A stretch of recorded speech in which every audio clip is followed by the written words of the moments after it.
hours ago, Avengers Endgame may have wrapped up a lot of Marvel Cinematic Universe plot threads, but it's Spider-Man Far From Home that'll bring an end to Phase 3 of this superhero franchise. Although the Web-Slinger popped up in Avengers, Infinity War and Endgame, it's been 2 years since his last solo movie, Spider-Man: Homecoming, came out, and judging from early reactions, the sequel will go down as another critical hit on Spidey's film resume.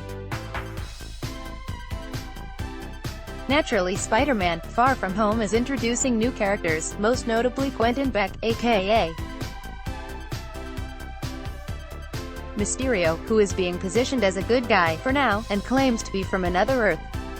However, there are also many characters who we've previously seen in Spider-Man: Homecoming and other MCU movies who will be back for Far From Home. Let's go over those returning players now, shall we? Peter Parker. It wouldn't make any sense not to bring back Tom Holland's Peter Parker for Spider-Man: Far From Home. The sequel will see Peter still mourning the loss of his mentor, Tony Stark, as he goes on a class trip to Europe over the summer. Unfortunately for the teen, who was hoping to get a break from fighting evildoers and wearing costumes, he'll be dragged back into action to battle the elementals alongside Mysterio. May Parker. While Joe and Anthony Russo said last year that May Parker survived Thanos' snap, it turns out that wasn't the case at all.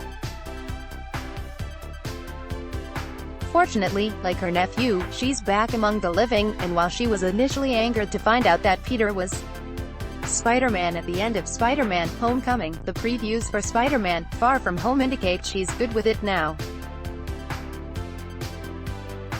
While May won't be accompanying Peter on his trip, it does look like romance is in the air for her during Far From Home, but we'll get back to that later.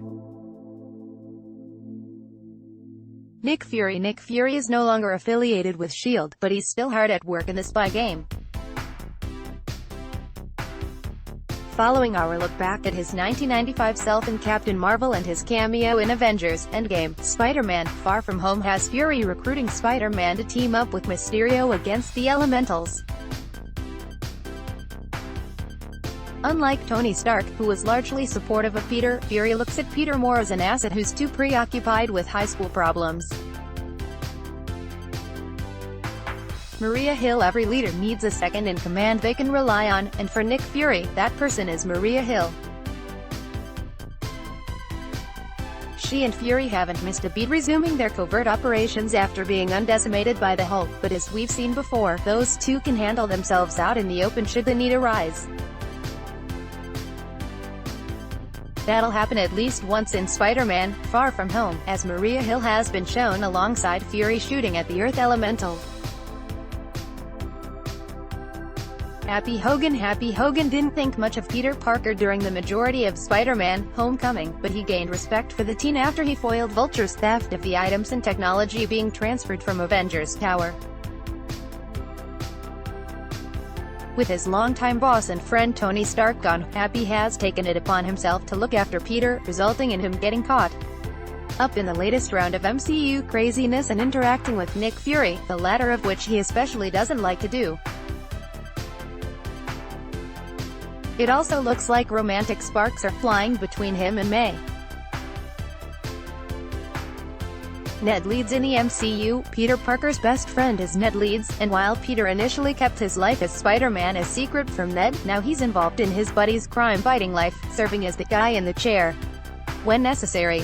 Like Peter and the other Midtown School of Science and Technology students being mentioned later, Ned was a victim of the decimation, but he seems to have readjusted to everyday life well and is now romantically involved with Betty Brant.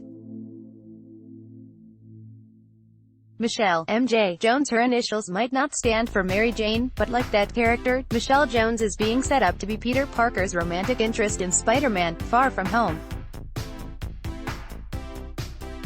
The character didn't get a lot of screen time in Spider-Man: Homecoming, so hopefully we'll learn more about her background in the sequel.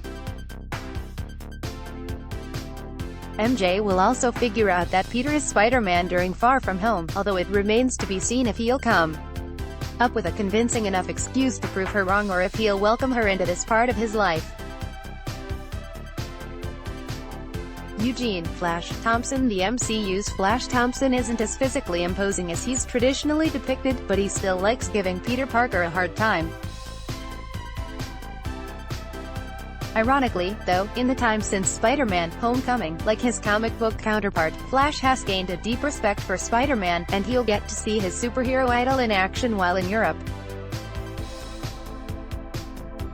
Betty Brant is an important character in the Spider-Man mythos, particularly in Peter Parker's earliest days of superheroing. Her role in Spider-Man: Homecoming was minor at best, only appearing alongside her best friend, Liz Allen, and in quick school news broadcasts, but it looks like she'll get to do more in Spider-Man: Far From Home. In addition to going on the Europe trip, she's also now Ned Leeds' girlfriend, though Ned will do his best to make sure that Betty doesn't figure out that Peter is Spider-Man.